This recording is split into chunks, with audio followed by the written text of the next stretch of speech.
Продължаваме да говорим по темата от печата с Станимир Хасраджиев, председател на Националната пациентска организация. Добро утро. Добро утро.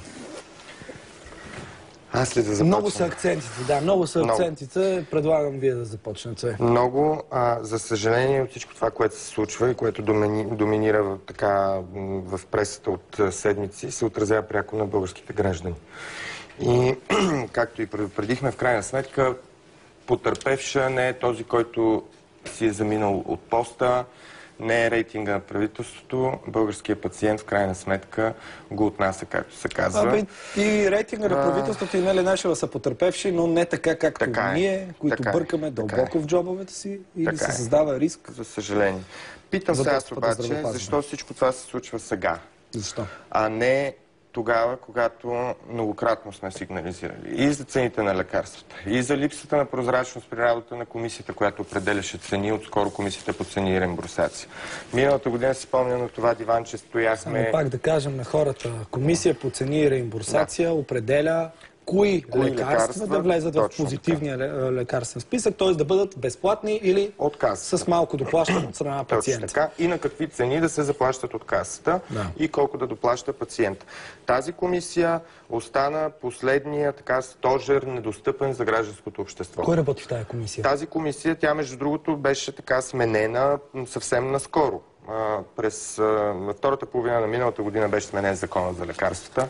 Тази комисия, между другото, вече е на подчинение към министра на здравеопазването и аз чух всякакви неща. Това е така скоро, от края на миналата година, комисията е на подчинение към министра на здравеопазването.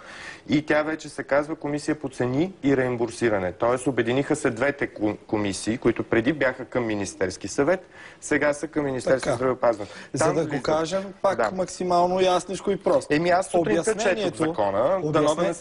Обяснението защо бива премахната заместник-министърката на здравеопазването, че не е дала адекватно обяснение защо цените на лекарствата в България са по-високи, отколкото в съседни държави.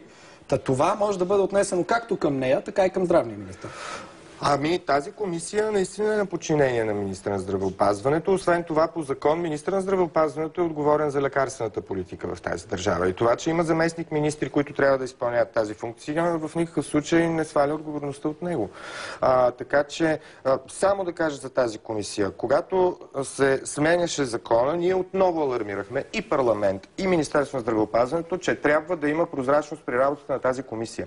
Не може тази най-важна комисия, която определя съдбата на хиляди български граждани, гражданите, т.е. организациите и гражданското общество да не знаят какво се случва вътре. Поискахме дори единствено и само... не знаете? Защото нямаме достъп до тази комисия. В смисъл работи на закрито?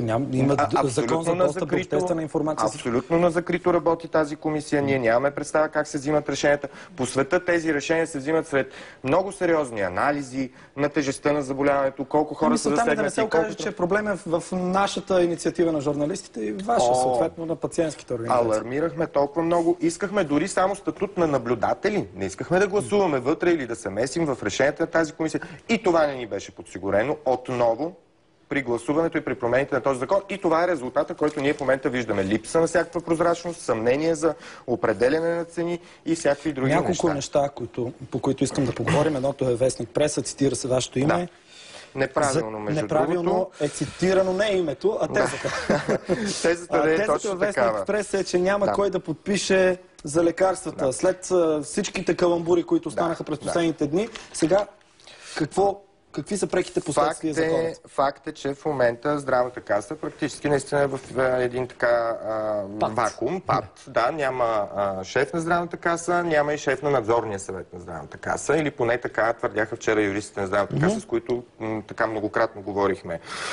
Обаче в правилника за дейността на надзорния съвет е предвидена възможност за свикване на извънредни заседания. Тези заседания могат да се свикат от 3 от членовете на надзорния съвет поне, или по инициатива инициатива на министра на здравеопазването. Защо е важно това извънредно заседание? Защото надзорният съвет има правомощия да възложи на подуправителя на касата временно да изпълнява длъжността управител на здравноосигурителната каса, за да може в крайна сметка да продължи да функционира касата, докато се избере нов управител от парламента. Така че предстои фактически да се случи точно това. Добре, ако може по-конкретно. Сега какво точно трябва да се подпише? Нещо, следствие на което онкоболните да имат достъп до лекарства. Много неща. Не, защото това е засегнато тук. Съвсем, да, тотален каламбур. На първо място предстои подписването на договорите с лечебните заведения и това е най-спешното и най-важното по закон. Това трябва да се случи до края на месец февруари. Договорите, които здравната каса подписва с лечебните здравната каса подписва договори с лечебните заведения. Сега... Нали всеки директор или управител си има заместник? Какво пречи на Нели Нешева заместника да подпише тия договори? За да разпише тези договори, трябва да бъде упълномощена от надзорния съвет. За да бъде упълномощена от надзорния съвет, някой трябва да го свика този надзорен съвет и да вземе това решение. Надзорния съвет, дето беше оглавяван от Гергана Павлова. Точно така. И това е проблема, но не е нерешим. Може ли така да се случи, че да няма лекарства за хората заради тия, как да кажа, това е формалност на практика? Между другото, това е ролята на пациентските организации точно в надзорния съвет, да следим и да настояваме, независимо какво се случва и кой си тръгва от какви постове, в крайна сметка да не страдат хората. Има ли риск? Риск има. Риск винаги има, но въпреки всички неща, които се случват, аз се надявам, между другото, до края на седмицата трябва да приключат разговорите с всички шефове на регионални каси, да обосноват бюджетите си за болници. Другия скандал, който се разигра с тези бюджети на болници, които, между впрочем, не мога да разбера защо продължават да са тайна.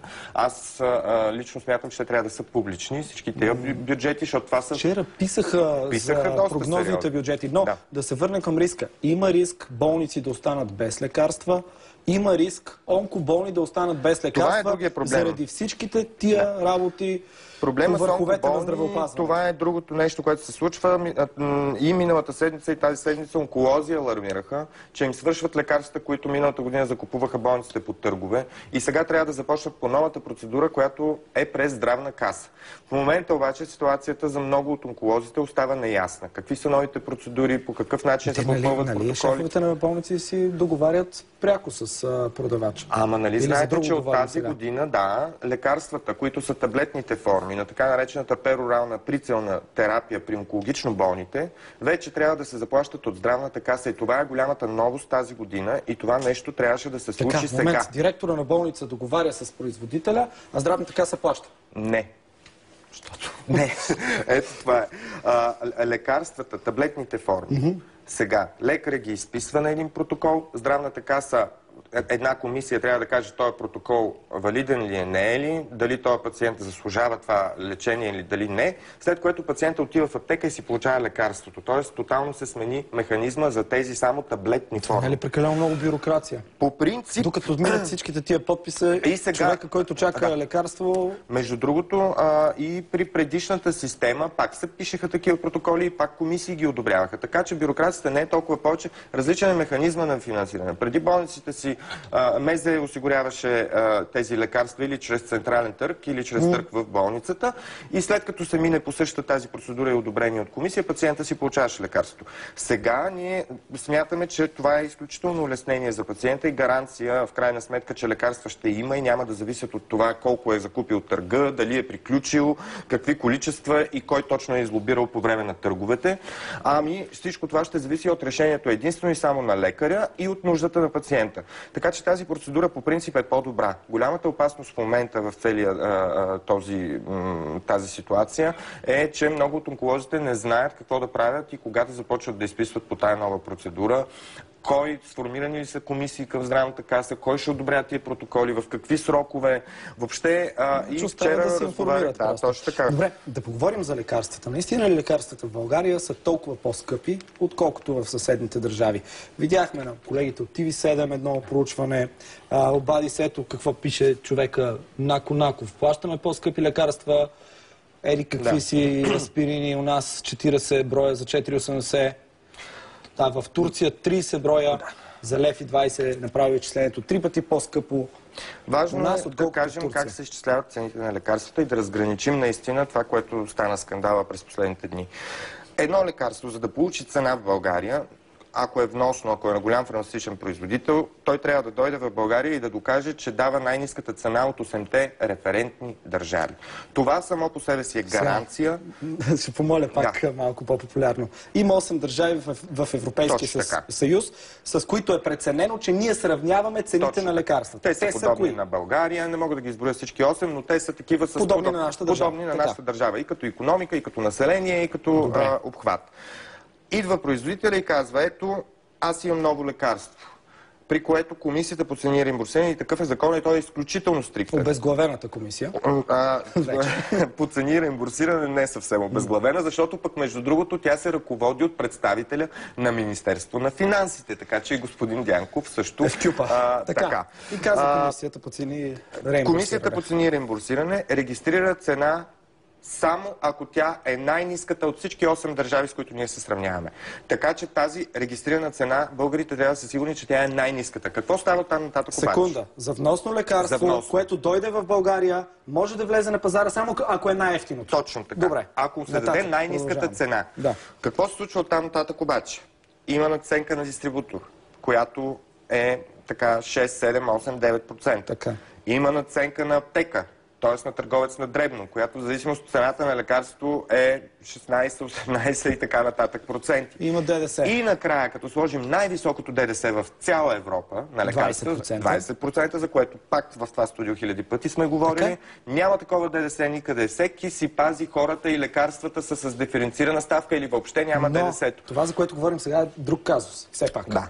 Казуса на колегите, лекарство, произведено от българския производител, ще бъде питан по-късно Огнян Донев в Здравей България. Лекарство, произведено от Софарма, което у нас струва 2 лева или 7 лева, а в Турция струва 5 пъти по-ефтино или 4 пъти по-ефтино. В Сърбия и така нататък. Произведените лекарства в нас, за съжаление, самите фармацевтични производители в крайна сметка посочват цената и те няма с кого да бъдат сравнявани в крайна сметка тези цени от тези, ако не са регистрирани в 8-те референтни държави. Така че по принцип закона е изключително стриктен и много добър. Дали се спазва обаче, това е друг въпрос, и дали се спазва по-скоро от всички. За тях важат правилата, ако те изнасят в някоя от 8-те държави. Най-вероятно, ако трябва да се регистрират цена в друга държава. Правилно ли е на този чисто пазарен принцип, има интерес, купува се стоката, няма интерес, не се купува, да важи за лекарствата? Вижте, пазара на лекарства в крайна сметка си е пазар.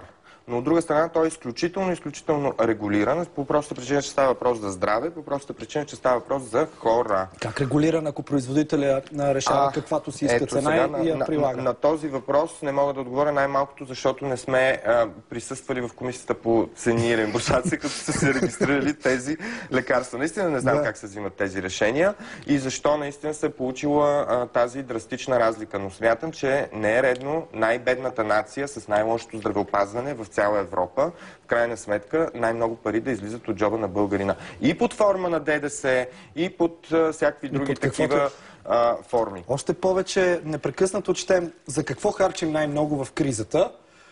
За здраве, за лекарства и за горива. Така е. Лекарства и горива са единствените, може би да има и други стоки, но със сигурност тези стоки, които са повишили цената си в условията на криза. Всичко останало надолу. Лаптопи, дрехи, всичко е надолу. Така е. Значи някой се възползва. Сега това е друг въпрос. Тук си има компетентни органи да кажат кой се възползва, кой не се възползва. Но при всички положения... И то се възползва от бедността и от кризата. Да. Това е. И ние трябва да гарантираме, че това нещо ще се преустанови, ако има някакви нарушения и злоупотреби, да се вземат мерки и най-вече да не се стига повече до подобни неща. Имаме 1 минутка прогноза. Ще си ходи ли здравния министр? Ето така пише във вестник Република. Дори е посочен неговата заместничка. Дали ще си ходи здравния министр или не? Това в крайна сметка си е решение на министър-председателя и негова отговорност. Ако смята, че нещата няма как да вървят, в крайна сметка преценката е негова. За мен е по-важно, който и нов министър да дойде, или пък този, ако остане, в крайна сметка да се получим от всички тия грешки и няма да за кога. направим...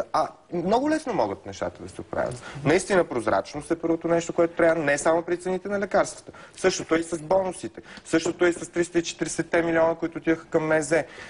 Същото е и с 100 милиона, които тая година по закон здравната каса трябва да преведе на МЗ. Ние наистина трябва да знаем къде отиват тия пари. Ние трябва да знаем кой поименно колко бонуси е получавал, защото това са парите на гражданите. 0 лева, каза здравния министър. Нека да видим. Аз 0.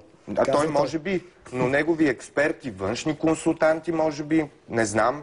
Ние трябва наистина да знаем къде отиват парите на гражданите. То се намира начин да се връщат едни пари, които излизат от държавата обратно към тези, които са позволили да изтекат. Благодаря за този разговор. Беше много интересно. Надявам се, че бяхме полезни на хората. Останете до края на предаването. Има още интересни